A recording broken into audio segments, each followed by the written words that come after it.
بسم الله الرحمن الرحيم. الحمد لله رب العالمين، وصلي وسلم على نبينا محمد وعلى آله وصحبه أجمعين. أما بعد.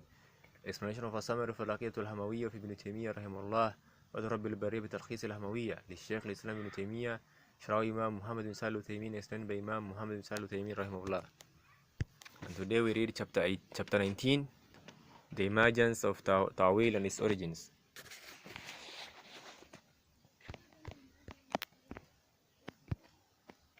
The statement of Ta'til emerged after the three favored generation of the companions, their followers, and then their followers after them, even though its origin began to appear during the end time of the followers of the companions. The first to speak of Ta'til was Al-Ja'd ibn Dirham. He said, "Indeed, Allah did not take Ibrahim as a Khalil, close friend, nor did he speak directly to Musa."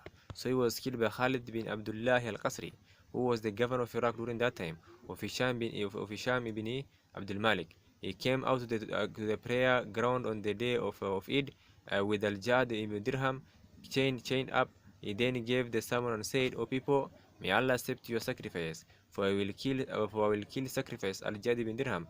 He claims that Allah did not take Ibrahim as a Khalil, nor did he speak directly to Musa.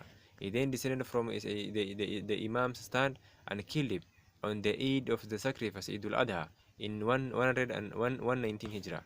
Ibn Qayyim mentioned this action of Khalid ibn Abdullah al-Qasri in some verses of his famous poem An-Nuniyya.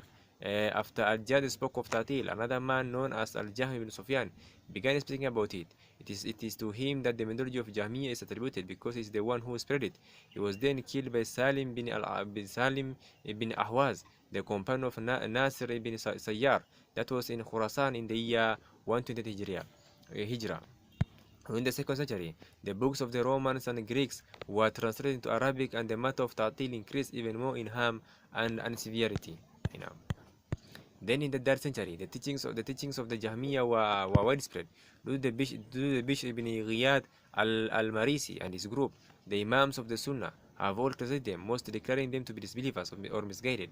Uthman ibn Sa'id al-Darimi authored a book refuting al-Marisi titled Naqi Uthman ibn Sa'id al-Kafir al-Nadid fi iman iftara ala Allah min at-Tawhid. Accusation of Uthman ibn Sa'id against the arrogant disbeliever regarding what he has fabricated against Allah from Tawhid. Whoever reads it with knowledge and fairness, then it will become clear to him that the weakness, rather the falsehood, of the argument of those Mu'attila, those who make ta'wil. One will also discover after reading the book that the distorted interpretation which are found in the testament of many of modern speakers such as Al-Razi, Al-Ghazali, Ibn Aqil, and others are really the same exact distorted interpretations of Bishr ibn Ghiyad al-Marisi.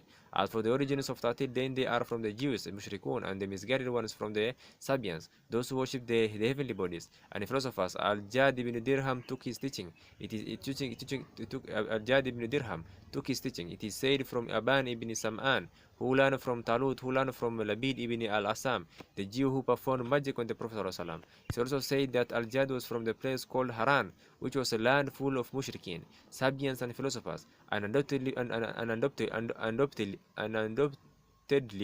the environment has a great effect on the aqidah and behavior of a person. They are from those whom methodology is the belief that Allah has no attribute that are affirmed to him, because, according to their claim, affirming attribute to Allah means that Allah is similar to his creation. However, they do affirm to Allah salbi attributes, or idafi attributes, or a combination of the two. As for salbi attribute, they are those that negate anything from Allah that does not benefit him, subhanahu wa ta'ala. An example is their saying, Allah is one, meaning that what is negated from him is a sense of separation or parting, yet what is really negating is another partner with him. As for idafiyya attribute, they are attribute that Allah is not described with as being his confirmed attribute, rather is described with them from the point of associating them with something else. An example is their saying about Allah, he is the beginning and the causa. They mean he is the beginning and causa from the point that begins happen because of him, not from the point of being a confirmed attribute of Allah, which is beginning, originating things, and causing things to happen. As for a combination of the two, They are attributes which are salbiya from one point and idafiyya from another. An example is they are saying about Allah, He is fast. It is salbiya in that it negates from Him any happenings or occurrence, and idafiyya in that things are after Him. So if this is what is derived from the way of those who negate Allah's attribute, then how will a believer or intelligent person take this path and abandon the path of those whom Allah has blessed from the Prophet, the truthful, the Matthias, and the righteous?